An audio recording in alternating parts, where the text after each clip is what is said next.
se le acumula al corazón, hacen una gran cardiomegalia y mueren la mayoría en falla cardíaca. ¿Qué opciones tenemos inclusive en este momento que probablemente la generación de ustedes tiene que aprovecharla? Una, o encontrar un transportador que pueda llegar a esas células y hacer ese bloqueo, que aprenda a hacer el bloqueo, o dos, trasplantes de médula ósea para esos pacientes críticos dependientes de transfusiones. Eso ahí está súper lindo porque es la invitación que tenemos a los que se dediquen a investigación y eso lo tenemos que hacer nosotros. O sea, hay que quitarle ese novismo a la ciencia. Si uno tiene una buena idea, si uno tiene unas buenas bases bioquímicas, moleculares, uno puede tener ideas que pueden llegar a ser muy brillantes como lo que está sugiriendo la doctora, ¿cierto? Uno dice, de pronto si le ponemos la proteína así o si modulamos tal proteína, desencadenamos una cascada. Entonces yo creo que esa invitación que está haciendo la doctora es bien interesante para que no la dejemos como simplemente conectivo de ayuda. Este paciente muestra a un niño cianótico y es, por ejemplo, planteando otras situaciones de cascadas enzimáticas. Si ustedes tienen, por ejemplo, déficit en los sistemas de antioxidantes del organismo, en el momento en que ustedes le entreguen una sustancia altamente oxidante a la hemoglobina, entonces se convierte en lo que se llama metahemoglobina o en presencia de sulfahemoglobina. El organismo es capaz de tolerar más o menos un 20%, sobrepasa ese 20% y el paciente empieza a hacer hemólisis. Pueden inclusive llegar a tener enfermedades tan raras como las que aparecen aquí. Desgraciadamente ustedes no alcanzan a ver toda la diapositiva. Aquí aparece, por ejemplo, el albinismo. El albinismo tiene una enzima, la tirosinasa alterada. Si ustedes se acuerdan, la tirosina se necesita para muchas cosas en el organismo. Se necesita para producir dopamina y toda la cascada de neurotransmisores. Se necesita para producir melanina. Entonces estos pacientes en el sitio donde se necesite la melanina van a tener problemas. Si ustedes se acuerdan, la retina, por ejemplo, necesita de estas sustancias. Entonces van a ver como en la anamnesis o en el examen físico pacientes albinos. Hay enfermedades rarísimas como por ejemplo las alteraciones de los cerebrósidos y algunos lípidos, y enfermedades tan raras como por ejemplo el Tay-Sachs que aparece aquí. Esos pacientes van acumulando esos lípidos en las células que dependen de esos lípidos y empiezan a funcionar mal. Aquí hay uno que es relativamente frecuente y es cuando hay déficit de galactosa 1, es una de las transferasas de la galactosa. Entonces empezamos a acumular esa galactosa habitualmente en el hígado y ese paciente va a tener hepatomegalia, por ejemplo.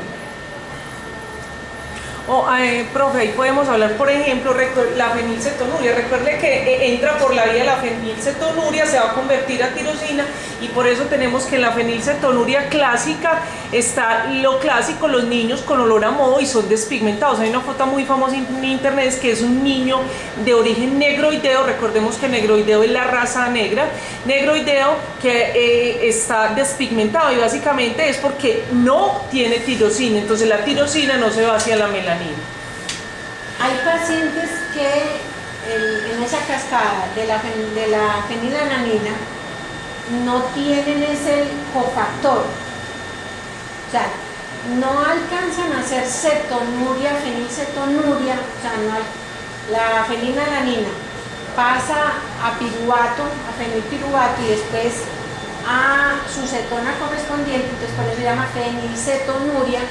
Y ustedes van a encontrar cuerpos cetónicos en ese paciente. Pero el problema es que toda esa cascada que depende de la fenilalanina y de la tirosina está bloqueada. Los que tienen ese problema únicamente con ese cofactor, en este momento no me acuerdo. No, es la el enzima, nombre. la fenilalanina hidrolasa. No, el No, 4, no, el BH4. o sea, el tetrahidrofolato, o sea, viene de biotin tetrahidrofolato, viene por el tetrahidrofolato.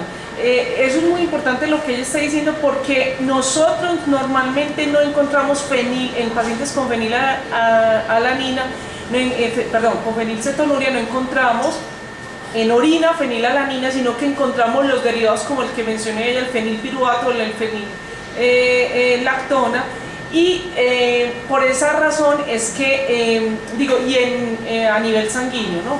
Entonces eso hay que tenerlo muy, muy presente, ¿sí? En el momento del diagnóstico. No es enfermedad rara entre nosotros. De donde trabajo, mandamos hace un mes un pacientito. Entonces, tenemos toda la cascada de los neurotransmisores bloqueada, y ese paciente va a tener problemas innatos casi desde el tercer o cuarto día de vida. En este paciente se manifestó por convulsiones tempranas sutiles. Acuérdense que son las convulsiones que aparecen en los pares craneanos, que son los que supuestamente en este momento están mielinizados. Entonces, hociqueo, parpadeo, desviación de la comisura, convulsiones sutiles, y este niño estaba flácido. Se movía así, pero digamos que sin mucho aliento. Lo mandaron para la casa y volvió a los 2 meses.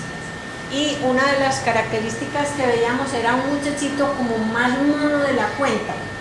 Sin ser albino, es un blanco raro con un color ceniza. Hay otras vías de la fenilalanina que van a terminar, por ejemplo, en enfermedades de la inmunidad, como el Cheriac y Gachi. Ustedes encuentran niños que tienen un pelo gris, sin ser canosos, es un pelo gris, y tienen problemas en la movilización de los túbulos, de los microtúbulos. Por lo tanto, la función de los polimorfonucleares está alterada. Entonces van a encontrar pacientes con predisposición a enfermedades bacterianas con trastornos en la fagocitosis. Entonces, dependiendo de dónde está el problema en la cascada, ustedes van a encontrar la manifestación en la historia clínica. Esta enfermedad, por ejemplo, es rara, pero existe. Profe, y quería comentar otra cosita, qué pena con usted ahí, pero como para complementar. Es que recuerden de todas maneras que en general en las aminoacidopatías, el problema es que, sobre todo en lo que tiene que ver con anillos aromáticos o cadenas ramificadas, se acumulan y son altamente neurotóxicos, ¿cierto? Y finalmente llevan a un deterioro neurológico importante que tiene que ver incluso pues, con el retardo mental, ¿no? Y de hecho cuando se describió la enfermedad se le llamaba la enfermedad de los imbéciles, ¿cierto? Porque se veía un niño que podía coger cosas y después usted le iba a entregar la misma cosa y el niño se iba para otro lado. Bien. Ustedes van a encontrar enfermedades muy frecuentes y enfermedades tan raras como aquí, esta es un Tay-Sachs. Hay un déficit en la exosaminidasa y finalmente va a acumularse gangliósidos. Lo que a uno generalmente le cuentan es que en el fondo de ojo ustedes van a ver en este supuesto fondo de ojo esta mancha color cereza, rojo cereza. ¿Qué otras cosas tiene? Este niño con los ojos de la G tiene mordidos los labios, casi comidos. Y este piecito está amputado por autolesiones. Entonces son pacientes con retardo mental que se autoagreden en forma permanente. Entonces inclusive hay que utilizar sillas especiales para poderlos manejar. Pero no quiere decir que esa mancha color cereza sea única y exclusivamente del Tay-Sachs. Hay una cantidad de mucopolisacaridosis, la enfermedad de Horler, el Faber, inclusive otros trastornos, la leucodistrofia, enfermedades degenerativas, e inclusive las pueden producir medicamentos, intoxicaciones como por monóxido de carbono y metanol pueden dar esa misma mácula. Si ustedes no le hicieron fondo de obra a ese paciente, se quedaron sin el diagnóstico hasta que el paciente les llegue sin pies, manos. Hay fotos en internet francamente dramáticas de las lesiones que tienen estos pacientes. Esta diapositiva está a propósito bien saturada porque ustedes van a encontrar trastornos endocrinos. Los más frecuentes que van a ver ustedes es, por ejemplo, el hipotiroidismo congénito. Si ustedes se acuerdan, la tiroides del feto no funciona sino a partir del tercer mes. Si el paciente tiene problemas en esa cascada de la tirosina, ustedes no van a tener tiroxina o déficit ya del órgano como tal. Entonces, es una de las enfermedades que en este momento tenemos la ventaja que la podemos encontrar por lo menos por tamización en el momento del parto. Pero resulta que perdimos todo el tiempo, 9 meses de desarrollo cerebral, porque acuérdense que esos 3 meses iniciales el muchachito no tiene, o ese feto no tiene el soporte materno. ¿Qué otras enfermedades son frecuentes? Si a nosotros, por ejemplo, en la cascada del colesterol hacia la producción de estrógenos y andrógenos nos falta alguna de las hidrolasas, ustedes van a tener deficiencia de 17 o de 21, que son los más frecuentes, no quiere decir que no haya otras, y van a tener, dependiendo de donde se atranque esa cascada enzimática, acuérdense que los andrógenos dependen de los estrógenos, pero también dependen de la progesterona. Entonces, si hay exceso de andrógenos, ustedes van a encontrar masculinización en ese feto, a pesar de que sea una niña. Pues si a ese no le miden los 17 setos o los 21 setos, y de pronto no le hacen el cariotipo, se quedaron sin diagnóstico, y hay más de un muchachito que le corrigieron el clítoris pensando que era un pene. ¿Vas a decir algo? Ay, sí. ¿Qué era lo que estabas diciendo del hipotiroidismo? Ah, sí, eso es muy importante porque nosotros a nivel nacional, por la ley 0412, entonces hacemos lo que se llama el tamizaje neonatal, pues que es revisorio, porque el tamizaje neonatal en los países desarrollados o en vía de desarrollo, y en muchos de Latinoamérica, como Venezuela en algunos estados, Brasil, Argentina, Chile, México, hacen el verdadero tamizaje neonatal, que es para las tres, pues para el grupo de macromoléculas. Tenemos proteínas, lípidos y proteínas, lípidos y carbohidratos, ¿cierto? Pero aquí solamente se hace el tamizaje, se llama tamizaje neonatal, pero es para hipotiroidismo congénito, ¿cierto?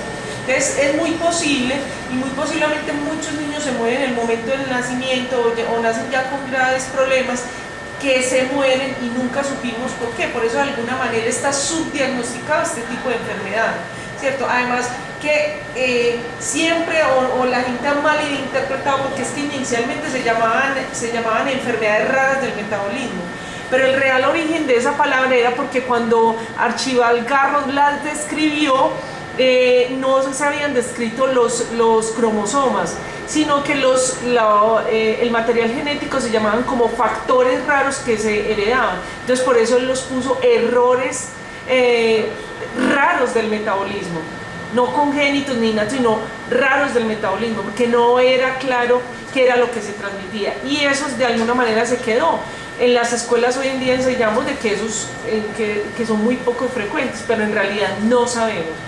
En países como Estados Unidos y algunos de Europa, porque la mayoría de estas enfermedades son de origen caucasoideo, es decir, de población blanca, si bien hay algunas que se dan por mutaciones de nuevo o nuevas, la mayoría tiene un origen caucasoideo, tienen medidas algunas poblaciones por el alto incremento que ellos tienen. Pero a nivel de Colombia, por ejemplo, no hay estadísticas, no existe ninguna estadística en las revisiones que nosotros hemos hecho en el grupo.